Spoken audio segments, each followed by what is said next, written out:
Hey, how's it going, everybody? Ramon here, Oahu Surf Films. I am here with the one and only Tristan Schrager, the Ripper / Shredder from the South Shore. Tristan was recently at the Mexican Log Fest, so we're going to talk about some of that today, but moreover, we're going to get to know Tristan. So, Tristan, tell me about yourself. Where did you grow up and how did you get into surfing? Overall, I grew up mostly here on Oahu. Yeah. But I had a Navy dad, okay. So in my younger years, kind of grew up all over the place. Yeah. And started surfing in around 2008. Oh, okay. It was right before I moved here. I was living in Central California, yeah. like Monterey Bay. Yeah, yeah.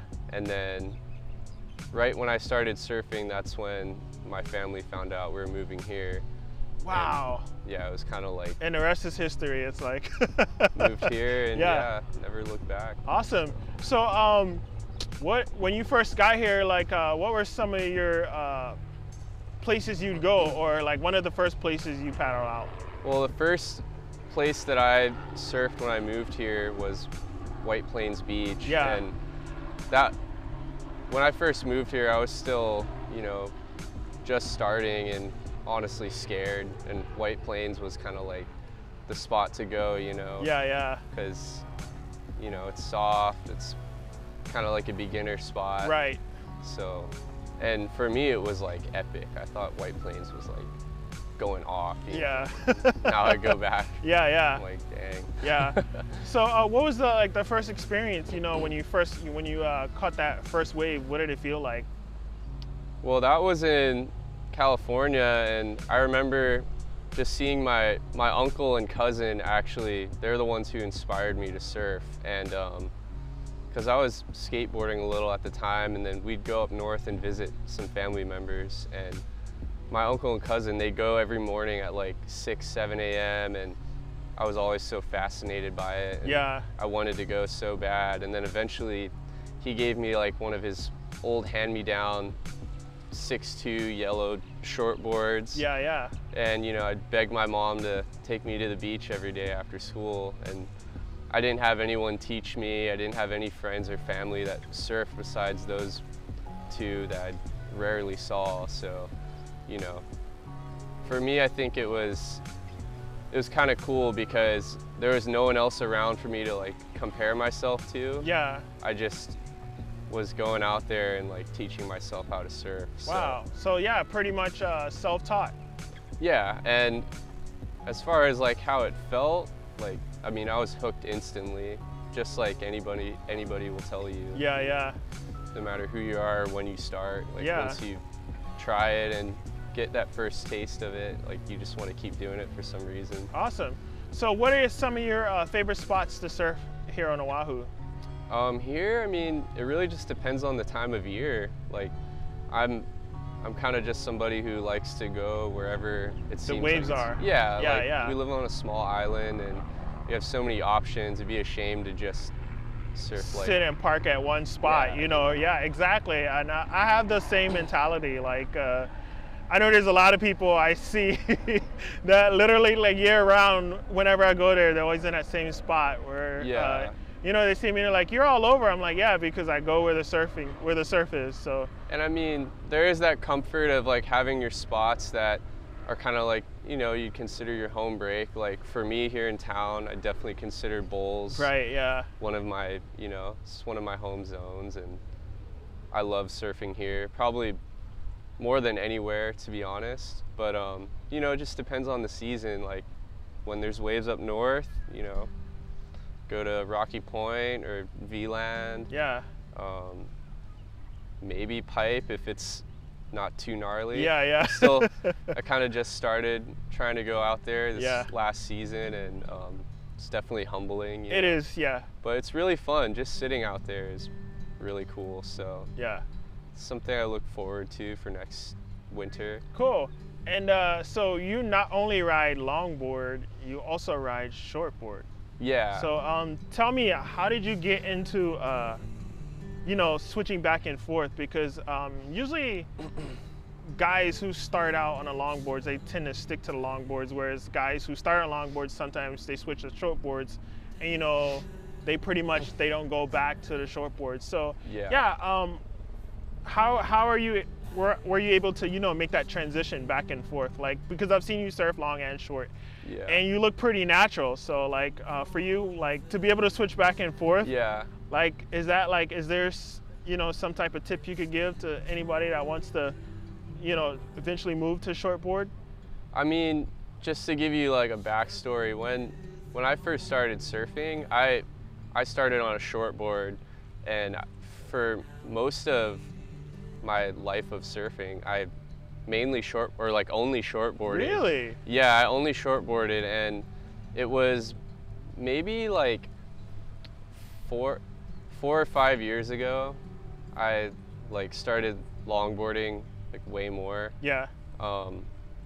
When I was younger, they had the contests every year at like Queens, you know, they have like, and then they have the Hassas too. Yeah, yeah. Those are just like little events that they have all around the island, and yeah, I would try and do the shortboard division, and usually just get knocked out right away in the first round. And then I started entering the longboard division, and you know, overall I'm not the best at contests. I get really like choked up. Antsy, yeah. Yeah, I get antsy, but for some reason I was just doing better in the longboard division overall.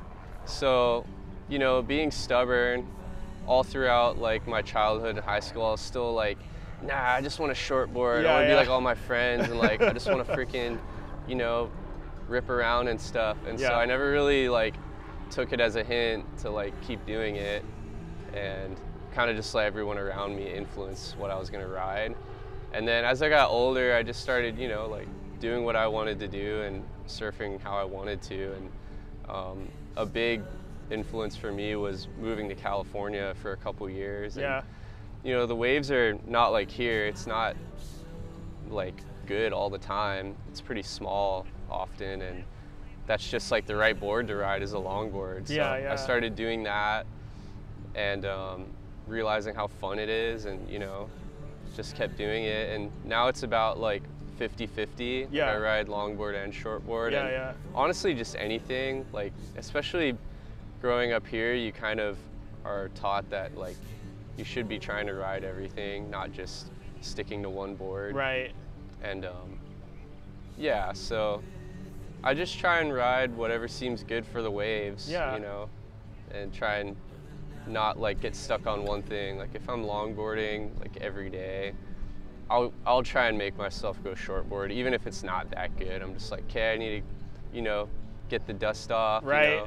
you know, try and like switch it up. Yeah. I don't want to get stagnant. Right. Okay. But I guess a tip I'd give to anyone who's like, you know, kind of weary about trying out longboarding or trying out shortboarding is like, just think of it like this, like you got nothing to lose. And at the end of the day, even though you might not be like surfing your best on this new piece of equipment you're not used to, like it's gonna make you better at surfing regardless. Like Right. even if you don't feel like you're shredding, like just switching up your equipment kind of like it actually helps on what you normally ride. Yeah. So me longboarding actually has like helped my shortboarding a lot. And then shortboarding, I feel like, you know, kind of just makes the longboarding feel more refreshing. Right. Okay. Yeah. So tell us about the Mexi Log Fest. Was this your first year going? Yeah, so I heard about Mexi Log Fest maybe like 2 or 3 years ago, and it just seemed like a dream. Like I was like, wow, one day I want to go to that. Yeah, and, yeah. like, you know, I don't know how I'm gonna get there. I don't know how people get invited. It seems like it's all just professional surfers. So, you know, I was just like, one day I'd like to. Yeah. And then they had this random little video entry submission thing for like, you know, random people to be able to go. And I just stacked up as many Surfline rewinds and like cruddy little clips I could. I didn't have any footage. Yeah. And just put it all together and sent it in, and like I just got lucky. Awesome. Yeah. Awesome. Ecstatic. Yeah. So what was your experience down there? Like, was that your first time in Mexico? First time in Mexico, and it was amazing. Like, I definitely want to go back to Mexico after that. Yeah, yeah. And the waves are really fun. The locals were super cool. And you know, not to mention the food was awesome. Right, the food was awesome, trust me. Yeah, it was all great. It was Yeah. just a good time. Awesome. And it was cool meeting a bunch of other surfers from all over the world. Yeah, yeah. You know, and kind of like feeding off their energy. Yeah. Like, there's some amazing surfers there, and I think it's good to see guys like that doing their thing and kind of, you know, take some notes from it. Right, yeah. Yeah. Cool. Awesome. Thank you for taking the time to sit down with me. I hope you guys enjoyed this episode of Meet the Surfer. If you want to follow Tristan, his Instagram is... It's just my full name, Tristan Schrager. Not at Gmail, almost said at gmail.com. But yeah, Tristan Schrager on Instagram. And then also you're an artist. Yeah, I kind of in the last 2 or 3 years, I started kind of doing that more and more. Yeah. So, mainly lately, I've been doing a lot of stuff on my iPad. Yeah, yeah. But before that and even now, I did a lot of like pen and illustrative stuff and kind of dabbled in some painting. But yeah, still, I'd say I'm still in my fetal stages. Yeah, yeah. But yeah, that's just another thing that I love to do along with surfing. Awesome. Yeah. Now I'm gonna give you guys a tour of, I guess, just my boards that I've been riding this summer. So, first up, the log. This board is made from Janelle Calzo, aka J Boards. This is a 9.6. I kind of, when I ordered this board, I took some inspo off of some like Australian designs. So I kind of went with the wide point back, kind of pulled in nose, and I wanted it to just be a good, just like a good all-arounder, like something that's gonna work in like a bunch of different conditions. So this is the board I used at Mexi Log, and went really great for, especially for only having it for, you know, a couple months beforehand. Yeah, but stoked on Janelle's boards, plan on getting many more in the future. And this is the last shortboard I've been riding. It's kind of like more like a fun style, like really flat shortboard. This is made by Mike Madison. I got this on the plane back from Mexico. Tried to fix it really quickly. Nice. But Mike Madison, aka Northern Alliance. I've been getting boards from him for a pretty long time now, maybe since like 2013. He makes really good boards. This has been a super fun board this summer. Swallowtail 5.8. Spray painted it, which I regret, but whatever. Next up, got the Old Faithful Alaya. This board was made by Tim Hurley in Encinitas, Uncle Tim.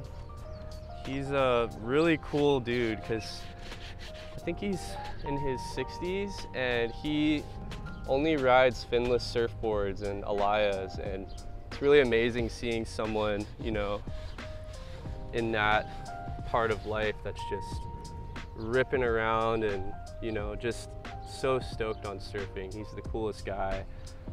He made this board with one of my good friends, Chris Miyashiro. This is actually Chris's artwork on the top. I also shape Alayas as well, and they actually based this board off of a board I made for Chris, and honestly just made it like 10 times better. This thing is so fun.